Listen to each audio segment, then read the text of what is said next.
Yo, what's up? All right. Um, my eye thing is still happening, so I'm still gonna do the show. Wearing my glasses because I figure I only don't wear the glasses because I don't care about, I don't want to look stupid. But if I'm looking stupid already, then I might as well wear my glasses so that I can see stuff. And what I see is we have Finn Kaufman and we have Blake Bastani here today. You guys are here to battle it out with yet another trivia question. All right. I do not have it, but I'll have my brother across the way. He'll pick it again by random, and then I'll pick the question based off of the video that he selects. But I'm trying out this new mic. Let me know if it works. I have a whole bunch of other stuff that I'm going to start integrating one at a time. To me, it's just echoey because I hear this stuff. So let me know if it's different. I'm going to compare this to my last things as well. I also, just to give you updates on my program, out here in Colorado, I went around to see some commercial sites. And commercial sites means basically like I want a place that I buy and I can put like 50 all-stars on the front and people can like come in. But if I have that, then I need to make some money off it during the daytime. So all my workout equipment, I'm going to let like stay-at-home moms come in and like maybe like work out all during the day, and then have a 3 to 6 year old program like right after school, and then do all my shooting stuff and all the workout stuff at an actual gym. But at this small gym of ours, we'll have 2 hoops, which are being delivered tomorrow, and we'll have all the workout stuff. So people can either do a shooting workout with the shooting coach that I'm getting. I got this guy named Colton Peterson. You guys can look him up online if you want. His name is Colton with a K. And what I found this guy is I looked up all the records in the history of Colorado. And then I looked up to see who, the top 3-point shooters were by percentage and the top 3-point shooters were by makes. And this guy appeared on both of the list. I went down the list and I asked all my friends, do you guys know any of these guys? And basically they found a couple. And out of all the guys, this guy was still in college, just now graduated this year. And he happens to like know my stepdad, and stepdad knows me, remembers me from college and stuff like that. And he was hyped to do it too. So he's a great, great, great shooter. And just to toot my own horn, I was looking through the list, and my name was on there everywhere. It was crazy. My brother's name was on there as well. He's in the top 10 in block shots, I think, and then top 10 in rebounds, possibly. I'm not sure. Did you know that? Nope. I didn't know it either. I didn't know for 20 years that I was on this list. Averaged 6.9 points and made 47.6% of his 3-point attempts. Made 68 3-pointers, which was 5th best all time in the season. I think that was his college stuff, yeah. So he's a guy who can make a whole bunch of threes. And there are a lot of people like that. But if you want to be, like those people, to have a great shot, you probably should listen to him. His dad is also a legendary coach as well. A legendary shooting coach. So obviously he taught his kid how to shoot. So I don't know. I think he'll be a great addition to the program once we get started up in September. But I would love to have a place just for him. The quote of the day is "Just do it." All right. And of course, that's from Adidas. Oh, wait, nope, psych. From Nike. All right. And I don't know. It's probably like the greatest motto of all time. I mean, everyone knows it. You understand what it is. You just do it. But it's so like symbolic as well. All right. There's so many people that I've met that have just been hesitating, just so hesitant on their dreams. They say like, are you allowed to do this? Do you need like certification to do this? And I'm like, I just do it and then find out the rest later. Now, you don't want to rush into anything, but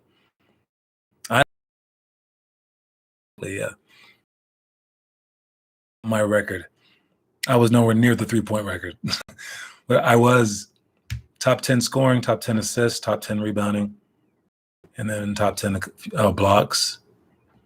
But I went to a small school, so I had to do a lot of stuff. Anyways, let's start with the workout stuff today.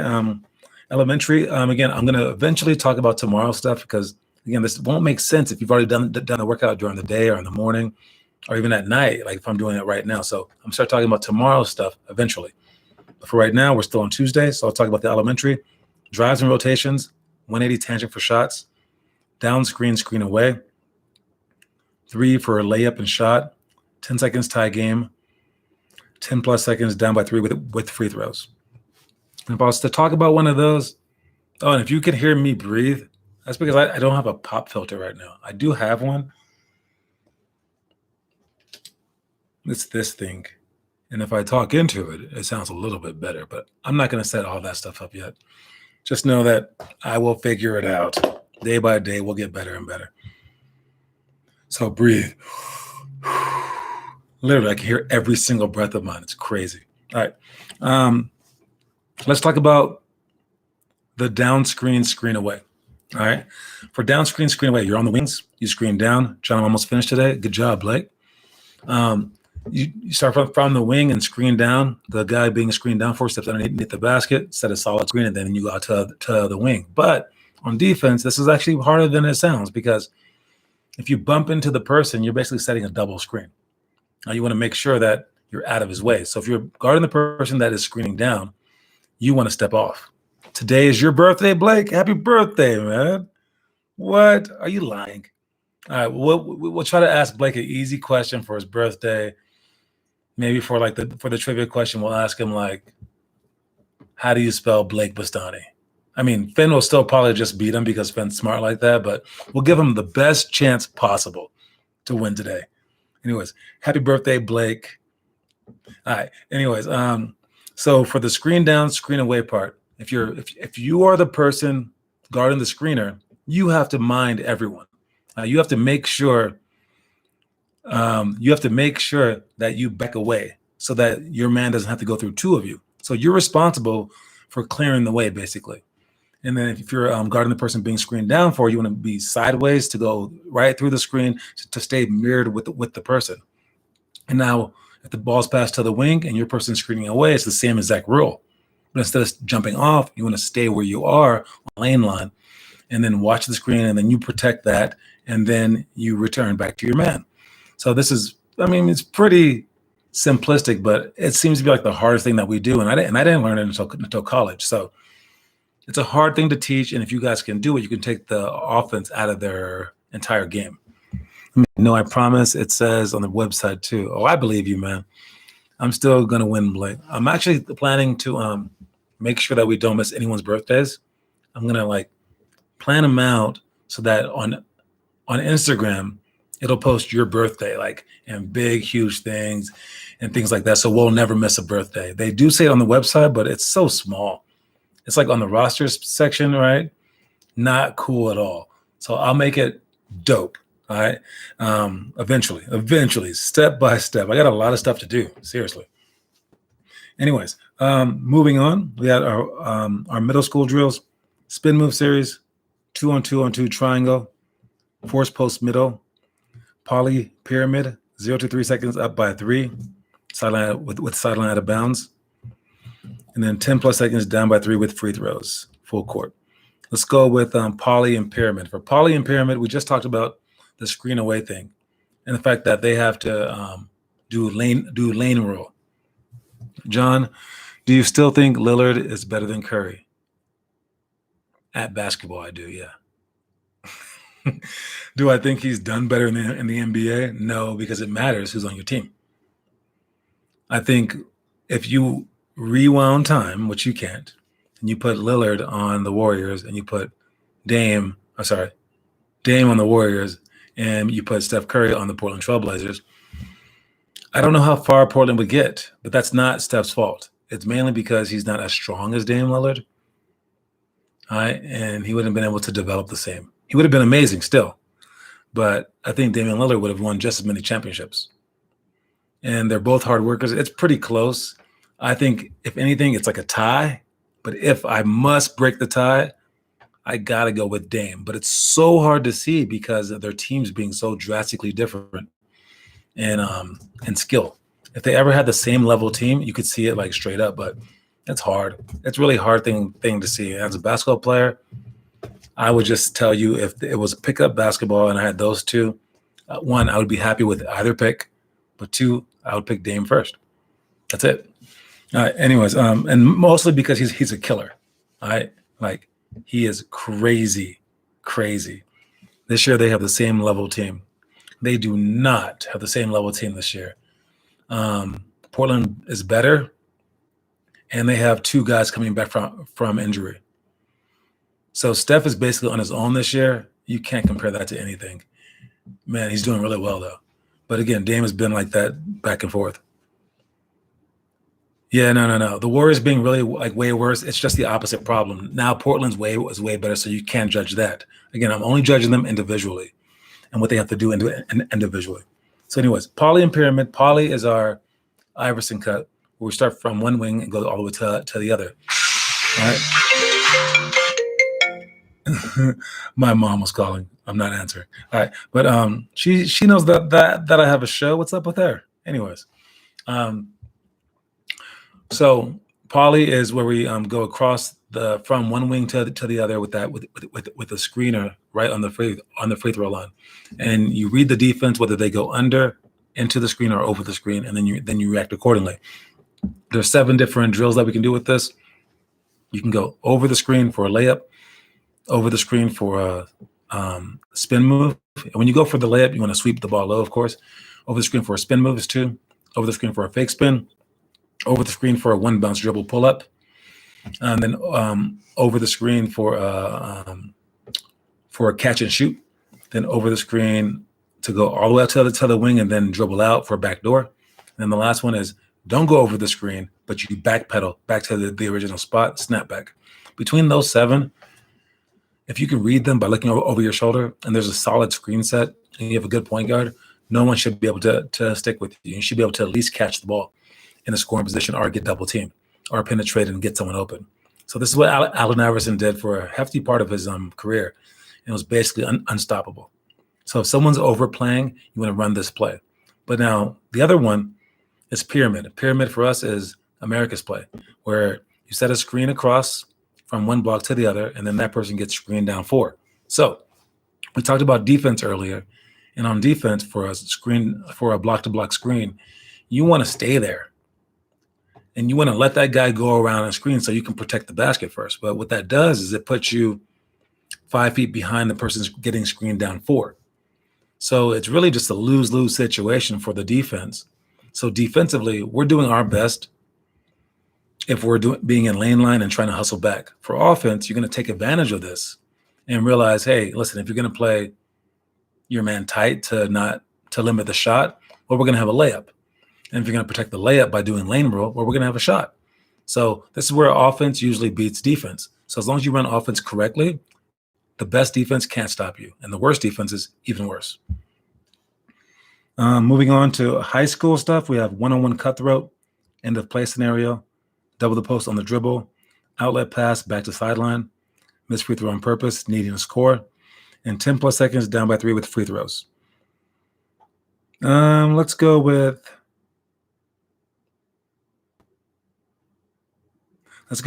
12 seconds left, down by 3, and you have free throws. Again, you usually want to make both free throws so that you're down by 1. There's 13 seconds to go, or 12 seconds to go, whatever. All right, you don't need to foul them right away because they have to pass half court.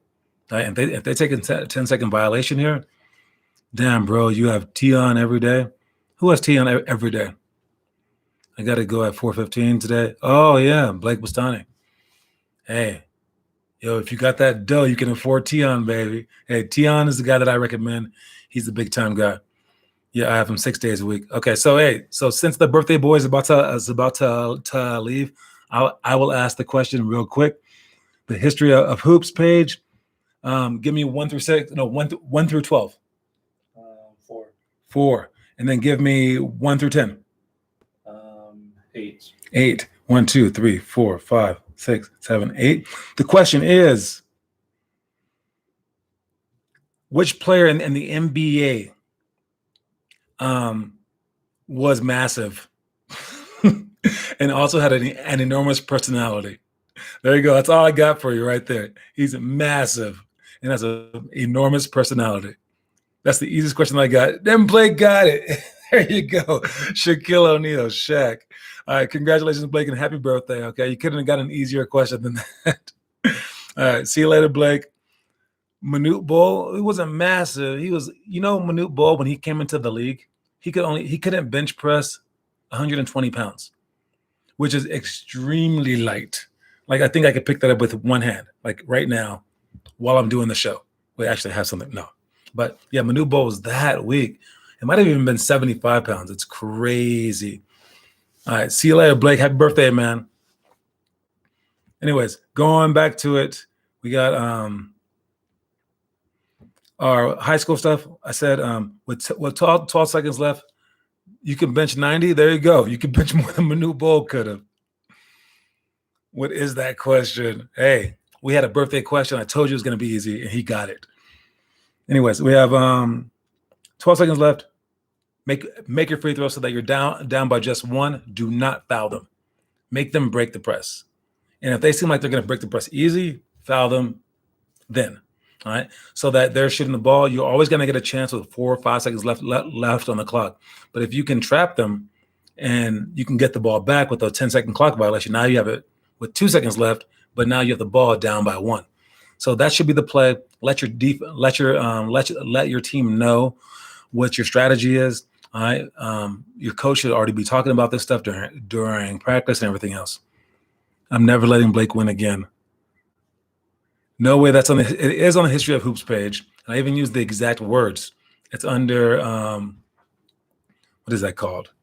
It's under the characters, and it's the 8th one down, which is Shaq. And it says Shaquille O'Neal's massive stature wasn't near as large as his game, but both weren't as great as his enormous personality. You got to read the page, homie. All right. Moving on.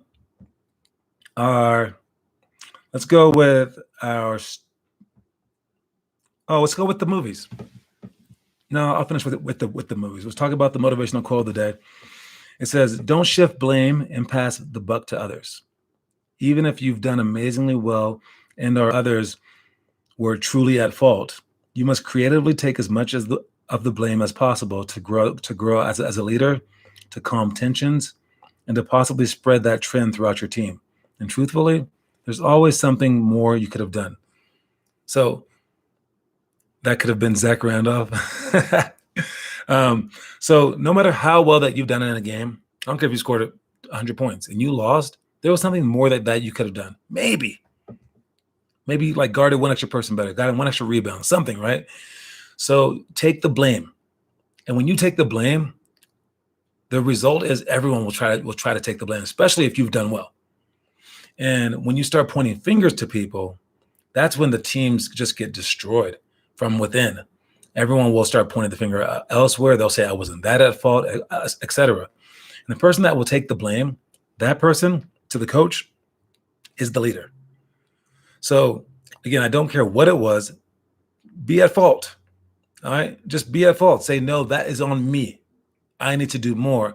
And then your teammates will be like, dude, what are you talking about, man? I dropped the ball like 20 times. You'd be like, nah, I should have let the ball hit your head, or jumped over you to catch it and dunked it. I'm sorry. I'm so sorry. And he'll be like, dude, I'll catch the ball. I'll catch the ball. It's my fault. Right. So when you get everyone trying to say that is their fault, they're all going to step it up. So on the flip side, if you make someone discouraged and you say that it's their fault, they're not going to play as well, possibly. Right? And the other teammates, they're going to feel like, well, it's not my fault, so I'm not going to play as well. So you might be able to inspire one person, but now you're letting everyone else off the hook.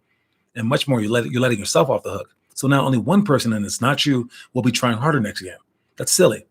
All right. You want to take blame so that one person goes, well, no, it was me too, so that they want to step up.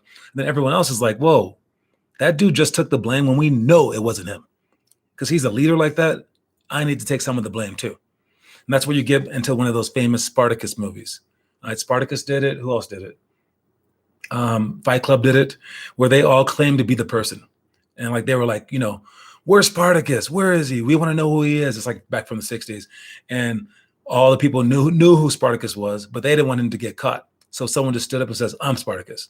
And someone else stood up and said, I'm Spartacus. And everyone stood up and they're like, you got to kill us all. We're all Spartacus. All right. And in Fight Club, it was Robert Paulson. All right. Once someone like dies, you become them. You are Robert Paulson. All right. Both great movies. I've not seen Spartacus, but I have seen Fight Club. But still, you want to take as much credit as you can, as much blame as you can. And then when it gets flipped around and you win, because you were so quick to take the blame for the loss, they're going to credit you for the win, even if you did nothing. And that was my career, and especially in high school. I would get like assists, but my guys are making all these threes and stuff. It's crazy. And we had one guy hit like, I think his name is Matt Morrison. He hit 13 threes in one game, right in front of the Notre Dame coach, the Kansas coach, and all these other people. It was like during summer ball in LA. And they were like screaming for him. It was like so fun to watch him play. I was so proud of him. Then after the game, I got all these phone calls when I was in the hotel room. And they were like, congrats on your game. We want you to come to Kansas. And I was like, what? That's cool. And they're like, you played so well. I was like, I played well. Matt played well. And they're like, yeah, but he can't do that without you. And you get a lot of stuff thrown onto you that's also like the bad's thrown onto you, but also the good's thrown onto you. So just like, like any president should, take the blame, but then you also get the credit. All right. Now today is the 9th. All right. I think I missed a few movies because of the weekend. So not the 8th, but the 7th and the 6th. So talking about the 6th grade movie, it was Eddie. All right. Was Eddie with Whoopi Goldberg. And it's again when she's in the crowd and they she's always like cussing out people, always like screaming, you guys suck, talking so much trash to her own team. Then one day they like call her down on the court, or I think that they kicked her out at first, but they call her down on the court and she like wins some kind of contest to be the coach. And then she starts coaching them, and then they thought it was like a cool gimmick, and they let her coach for the rest of the season. And she actually started doing well, of course. And that's that movie. 7th grade was Cinderella Man. We talked about that one with the boxer and going through the Great Depression. And 8th grade was yesterday with the movie Gridiron Gang with The Rock. And very, very deep movie, pretty touching and sad, but he had a whole bunch of like, convicted criminal sort of black kids, of course. And they started a football team within this correctional facility. And I forget exactly how it went, but I saw this in the theater when it came out. But yeah. But today is March 9th. And today we talk about Draft Day. It's the 9th grade movie. And this is a movie. It's a football movie with Kevin Costner. And it goes through the whole draft. And it's very, very neat because you see like the ins and outs of the actual NFL draft. And they're like trading players the day of. They're like looking into it. My favorite part is this. There's a book that they pass out to rewind. They have a choice to draft a new quarterback or to draft this other guy. But the quarterback that they have right now, I guess he was hurt that year, so they're not sure about him. But someone convinces them, and they said, well, don't draft this quarterback guy, whatever you do. They said, why? He goes, because he failed the test. And they go, what do you mean? They go, he failed the test twice, actually. Say, what do you mean? He goes, well, we give all the quarterbacks this book, and they have to like memorize the whole book. And it's all the plays, right? And then on the back of the book, like the last like page, we put $100 bill. And then we asked them, hey, did you read the playbook? And, a lot of people say yes, but we really respect the people that say no, because at least they're telling the truth. But some people do say yes. And then this guy, he said, yes, I read the book. And then we're like, well, you didn't mention the $100 in the back. And the guy's like, oh, no, I saw that. And he was the first guy that they ever knew to double lie. Everyone else goes, oh, you got me. I didn't read it all. That's all you have to say. It's not that big a deal. But this guy double lied. They're like, do not draft him. And they said, well, what did the quarterback last year that you guys drafted do? They go, oh, he got the book. He mailed us back the $100 bill and said, keep this for when I bring you guys to the Super Bowl. So not only did he read it, he took the $100 bills and he returned it and said, I'm bringing y'all to the Super Bowl. He goes, that's the kind of guy that we want. So I know that's a pretty like dramatic part of the movie, kind of toward the end, but it does not give up the whole movie. But that was my favorite scene. And we kind of have that in our program too. If you go to, if you join our program, you get a black envelope. And in that black envelope, it says to go to our Hall of Fame page. If you go to the Hall of Fame page, it says to click on the Chinese character. The Chinese character says leadership, by the way. And if you click it, then it brings you to our Kobayashi Maru. And the Kobayashi Maru, it's still on there if you want to go to it, is a group of 10 questions that questions like, would you rather lose your legs or your arms? Or something like that. What is higher, your hatred for losing or your love for winning? And it's questions that lend me, like that allow me to know something deep about you. All right. And it's 10 questions. And basically, if you answer all 10, or if you answer, like it says, it's to answer at least 2. That's what it says. If you do that, you get 1 extra attendance point. Or what I might do now is I might give them an extra coin.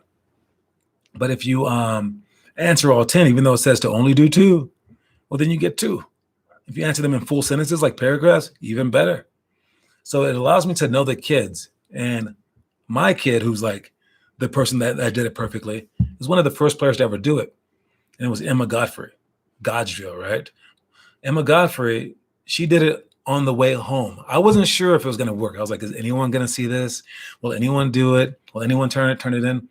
She, in 8th grade, got it, got in the car, was driving home, got on a phone, found it. She read through all the things, because you get, like, in that envelope, you get like 6 different pieces of like paper.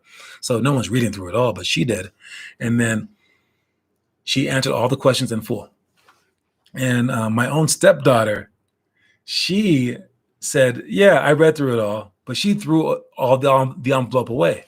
And at the time, I wasn't giving out attendance points. I was giving out your T-shirts. And that was how you earned your T-shirt. And she was wondering why she didn't get hers, and everyone else did. I was like, well, you didn't turn it in. And she was crying and crying. We actually, we had like hundreds of T-shirts right downstairs. But since I'm a jerk, I didn't give her one. She dug through the trash to find that piece of paper and turned it in. So we gave her a shirt. So yes, I'm the meanest person alive, but still, I like the story. I like that kind of stuff. And you guys can still turn that in. Again, it's on the Hall of Fame page on 50allstars.com.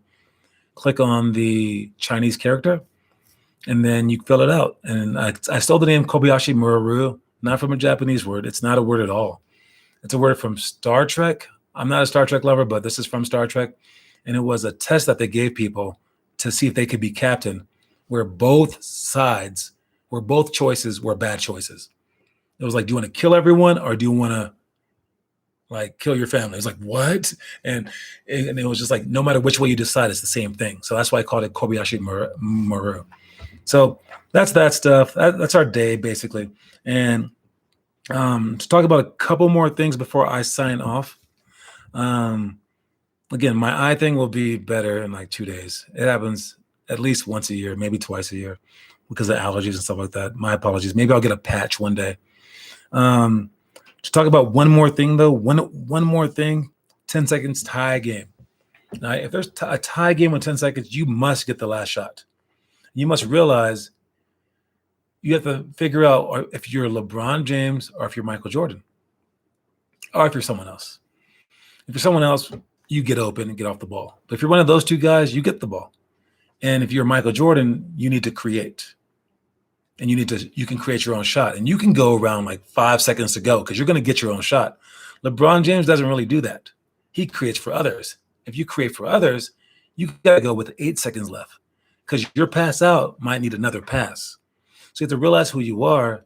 And if you're Steph Curry, well, then you just back up. Or if you're Dame, you just step to half court and just fire up a 3. But you want to make sure, again, you're shooting the last shot, because you don't want to miss a shot. Even if you might get the offensive rebound, I get it. But if the other team gets it and they have a chance to hit a full court shot to beat you, that is neglectful and it's just not smart. It's not winning basketball. So over the course of time, you want to be sure that you're doing winning plays all the time. Anyways, hope you guys are still working out. I saw homework. I like that. I'm still checking out the homework in the homework section.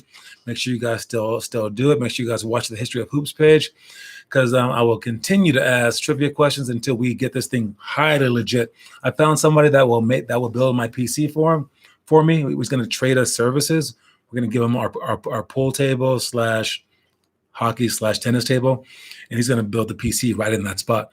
So hopefully we get that up by like next week. I'm thinking maybe. Anyways, I'll talk to you guys later. Thanks a lot for joining, and keep working hard. Keep working hard. Got it? And quote of the day, just do it.